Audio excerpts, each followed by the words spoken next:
Normally, when you vote for somebody, specifically for president, you are putting your trust in them.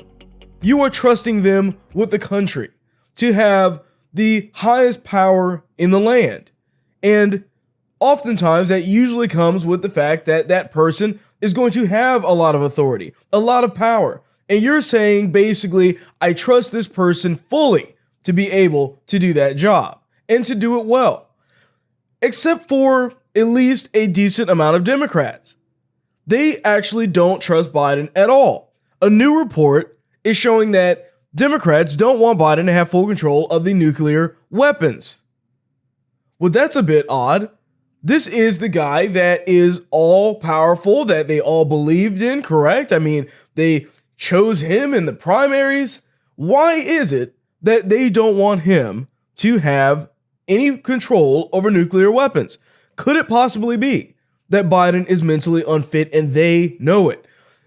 Before I get into the story here, just a quick reminder to like the video, share the video as well. That's the best way you can help me out here. And remember to subscribe. So getting into this story here. So what this is all about is a report coming out from Politico, where they said that nearly 36 House Democrats on Monday called on Biden to relinquish his sole authority to launch nuclear weapons in the latest appeal to reform the command and control structure so that no single person can initiate a nuclear war. It's kind of weird. They're kind of like trying to veil it behind this. No single person should be able to start a nuclear war, of course, but I don't think that's really what this is about. It's just a nice cover up to basically say, we don't trust Biden with these things whatsoever. So going on, it says vesting one person with this authority entails real risk. Yeah, real risks when that person can't be trusted, when you don't believe that they are mentally capable of dealing with that kind of power. But it states in the letter, spearheaded by Representative Jimmy Panetta of California, past presidents have threatened to attack other countries with nuclear weapons or exhibited behavior that caused other officials to express concern about the president's judgment. Once again, this isn't about judgments. Keep in mind, by the way, Trump's the president, the former president, that has started no new wars, by the way. Okay? Let's keep that in mind. So are Democrats worried that Biden's going to probably start a bunch of wars?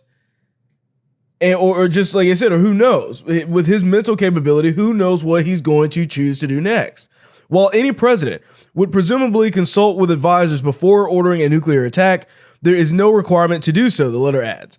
The military is obligated to carry out the order if they assess it is legal under the laws of war, under the current posture of the U.S. nuclear forces that an attack would happen in minutes.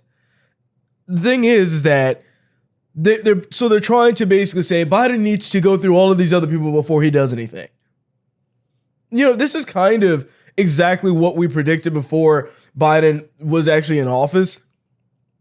Literally last year, we were saying, you know, if Biden winds up getting into the White House, what's going to wind up taking place is that everything that all the things that the radical Democrats want to basically accomplish, they're going to try and force feed it to Biden to make him execute on these things. And in turn, that means that if there's anything that Biden wants to do, that he's going to have to run it through them. And they'll basically say, no, we're going to change it to this. Oh, Biden wants to change this policy. Oh, no, let's add a little radical leftism in there as well. Make sure that he can't really do anything without consulting Kamala Harris and all the rest of the radical Democrats before he does anything. Effectively, he's an empty suit. As I have mentioned on the show many times, he's just a stand-in person so that he can be controlled by the rest of the people. And that's what they're doing here. This isn't a move about, oh, it's just better for the country overall. No, this is a move to control Biden. It's a move to make sure that he does not have the power at all, that it's really these other radical left-wing Democrats that really have the power. And if anything, this shows that they don't trust Biden whatsoever. They know he's mentally unfit. They know that the guy's mental state is declining like crazy, and they don't want him to have any power without having to go through them first. So with that being said, thanks for watching this video, and I'll see you on the next one.